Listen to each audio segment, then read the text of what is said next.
Welcome to Studio 863. I'm your host, Hollywood Jackson, and today I'm going to show you the MIDI drum hi-hat fix. Okay, so I know everybody's been waiting and watching, and it's taken us a little while to get this figured out, but we have finally got a solution to the MIDI drum kit hi-hat problem. We've been working with the Alesis Crimson 2 using the Reason drum kits 2.0. We had some issues with the hi-hat not working. So it turns out you only need two things to fix this.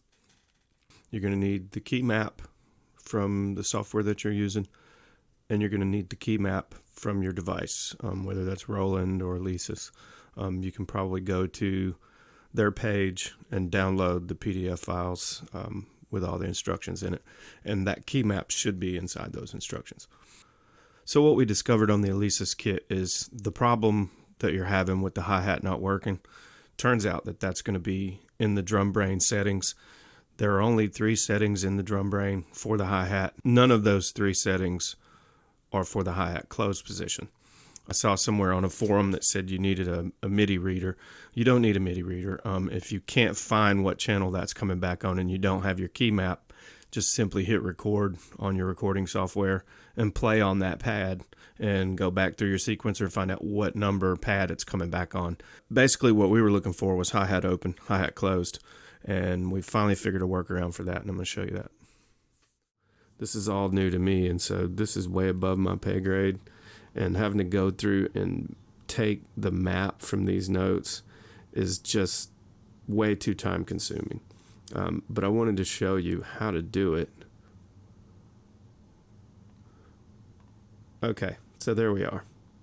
Now this is the note that we want to move, I'm assuming. Let's see. Is that right? Right here? Yeah.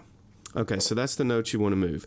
Now that right there is showing the key that it's on. Now what you got to keep in mind when you do this is you got to make sure that you get these notes all together. And only these notes.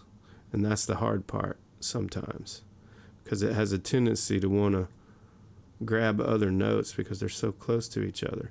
And so you have to be aware of that and make sure that when you move a note in that series that you move all those notes together.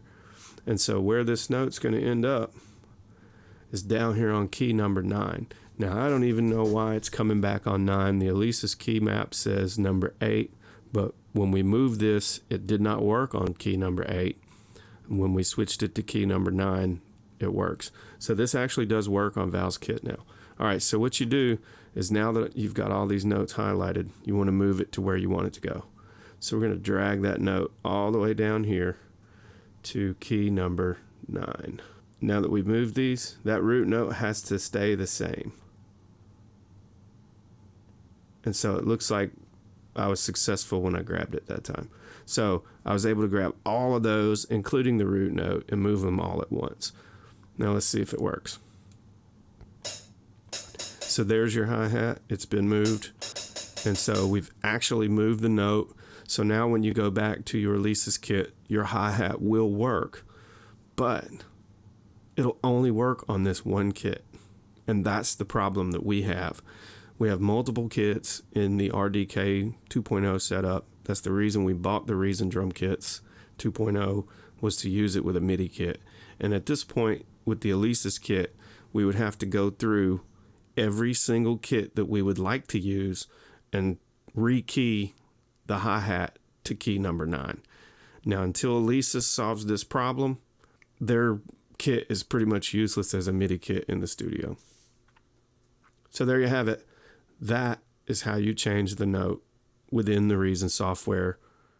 Now, until Alesis addresses this issue, the only way to fix the problem is to fix it in the drum plugin that you're working with, if your software will allow for that. Now, in the meantime, we know the Roland TD1K works perfectly as a MIDI kit in the studio, so we're going to make a hybrid kit. We're going to use John's Roland TD1K drum brain on Val's Crimson 2 Alesis kit, and we're going to see what happens.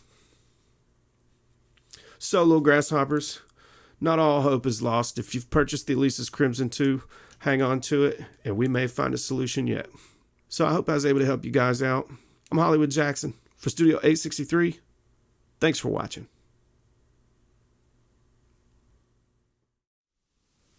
If you like what you see, go ahead and click on that like button. While you're at it, reach over and hit that subscribe button too. If you got any questions or comments, please leave them down below or just send us an email. I'm Hollywood Jackson for Studio 863. Thanks for watching.